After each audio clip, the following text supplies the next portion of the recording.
Add into that it's election day in the battle for Alberta. The final public opinion poll shows that the Wildrose party has a healthy lead in the over the ruling Progressive Conservatives. Forum Research released a poll on the weekend showing that the Wildrose had 41% support, PC's 32%, NDP Liberals trailing well behind. But will the upstart Wildrose make history and end 41 years of PC rule? Let's get live to Andrea Slodin in Calgary. Hi, Andrea. Hello, and yes, the day we've been waiting for the last few weeks, if not longer, because we all knew this election was coming at some point this spring in Alberta. And if you look at the advance polls the last few days, Thursday, Friday, Saturday, huge turnout there, record turnout, if that's any indication that Albertans are definitely watching, paying attention, and interested to what happens to this election. Now, 2008, our last election here in the province, saw the lowest voter turnout in history, so people weren't terribly interested that time around. The PC government walked away with that one, but I think this time around they know it's going to be a tougher fight. And Pat, that poll you just mentioned indicates that several polls the last few weeks, at least the second half of this campaign, showing the Wildrose in the lead and could very well form a new government today after 41 years in this province under Progressive Conservative rule. Now, as you mentioned, again, that poll released yesterday, the second half of the campaign showing this, and we've really seen this huge momentum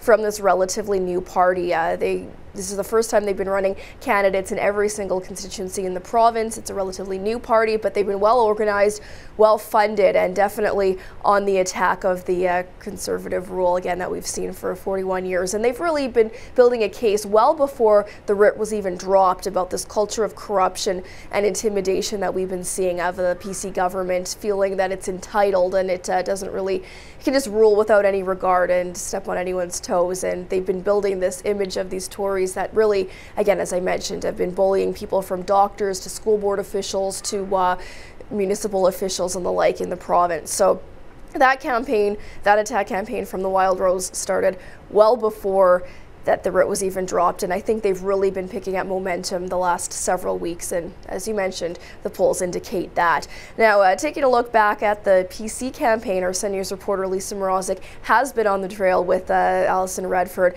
and the PCs the last several weeks, and she sets us up for election night tonight. Now, one thing to mention, Alison Redford became PC leader when the party selected her last fall, last October 1st, so she's been premier for 6 months, but she wasn't elected by Alberta citizens, so we'll see tonight if they decide to keep her in and extend that 6 months. Anyways, here's Lisa Mrazek.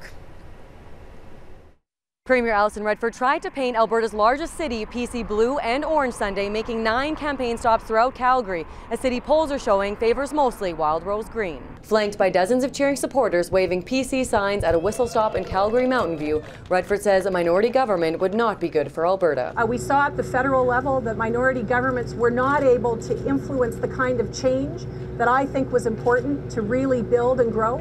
And at the end of the day, I think a minority government for Alberta would not allow Alberta to succeed. It would not be as forward-looking as we need to be. She also looked back on the roller coaster ride that has stretched out over the past 27 days. From the very beginning of this campaign, we as Progressive Conservatives talked about what we thought were important issues for us and for Albertans. And that was to invest in public health care, to invest in education, to invest in infrastructure, to invest in schools and in hospitals so that we're building our province. What I've heard from Albertans is that they're very excited about what we're offering for the future of this province. We want to go forward, we don't want to go backward, and we're very optimistic for tomorrow night. As for her final pitch to undecided voters, and what I'm saying is please take a look at your local candidates. Please take a look at the fiscal plan. You know, it's very interesting to see how these fiscal plans that are being costed out today show parties that have pretended to be fiscally conservative, that are making tremendous commitments. Still not clear exactly what they all are. On Election Day Monday, Redford is voting in her riding Calgary Elbow, along with her 10-year-old daughter, Sarah. She's then flying up to Edmonton, where she will stop at a few local campaign offices before hopping on the PC bus and making more whistle stops on the way back to Calgary, where she will finish the day in her riding, awaiting the final results. Lisa Mrazek, Sun News Network, Calgary. As for the Wildrose, leader Danielle Smith kicking off today voting in her home constituency of Highwood, and she will be spending the day in that area and then in the community of High River this evening watching those results come in. Now, as I mentioned, the Wildrose party very strong out of the gate. They had several blunders from the Tories to capitalize on over the past few weeks and past few months even, and they've been making a point of doing that. One thing to start off with was the new legislation that Alison Redford introduced when she first came into office of stiffer penalties for those caught with a blood alcohol content between 0.05 and 0.08. That's one thing that the Wildrose really campaigned on. Actually, before the election even started, putting coasters in bars saying no to 0.05, say no to Alison Redford and the PCs. That was a pre-campaign maneuver from them, and trying to say that the province perhaps needs more check stops and more ways to target drunk drivers, but not going after those who perhaps have a glass of wine or a beer with dinner or after work with friends. So that was one of their first real plans that we saw to the Wildrose, and of course it's continued ever since, becoming more familiar with the party, with the platform. One thing that they promised was Danny dollars, that first off they'd balance the budget and then in the next few years even see surpluses, and some of that coming from oil and gas royalties and revenues would go back into the pockets of Albertans, something that the PC government didn't quite like, but this was one of the campaign promises we saw from the Wildrose. Now, to take a look back at the last 28 days of Wildrose campaigning and set us up for tonight, election night, here's Sun News reporter Kathy Mueller. Danielle Smith's team wrapped up its final day of campaigning with a full slate of stops, and while Smith spent most of her day campaigning in ridings deemed too close to call, there's still excitement in the Wildrose camp.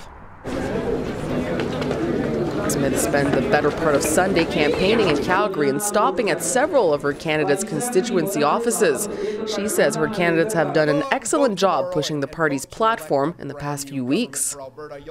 So I'm pretty confident going into the election tomorrow night. I think that we've done everything we could have possibly done to be able to make sure that we put a good effort in every single constituency. So now it's up to Albertans to decide which direction they want to go. Recent polls suggest the Wildrose are holding a comfortable lead over the Tories, but Smith says the most important gauge of public opinion is on election day.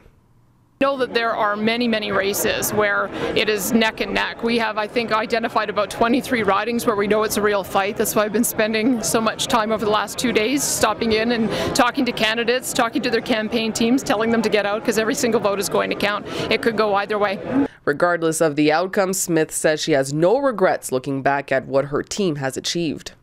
I wanted to wake up on election day feeling like there isn't one more hand I could have shaken, one more event I could have gone to, one more speech I could have given, and that's exactly how I'm going to feel tomorrow morning. Kathy Mueller, Sun News Network, Calgary.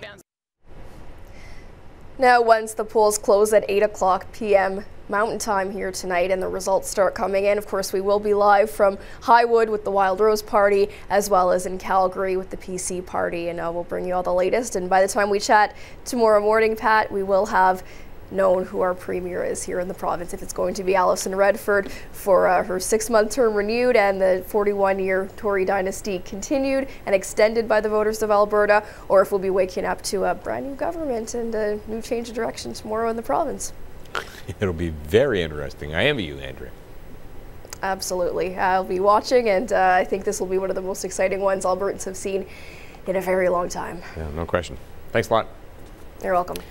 And I'll point out, Sun News Network will have wall-to-wall coverage of the battle for Alberta, like no other news channel, I'll point out, as the clock ticks down to the final vote tonight. Stay tuned to Sun News for that coverage. Pre-game coverage begins at 6 Mountain Time, 8 o'clock Eastern. And then it's results time. Byline host Brian Lilly and the Source host Ezra Vaughn will host live coverage and analysis, and that goes at 8 o'clock Mountain.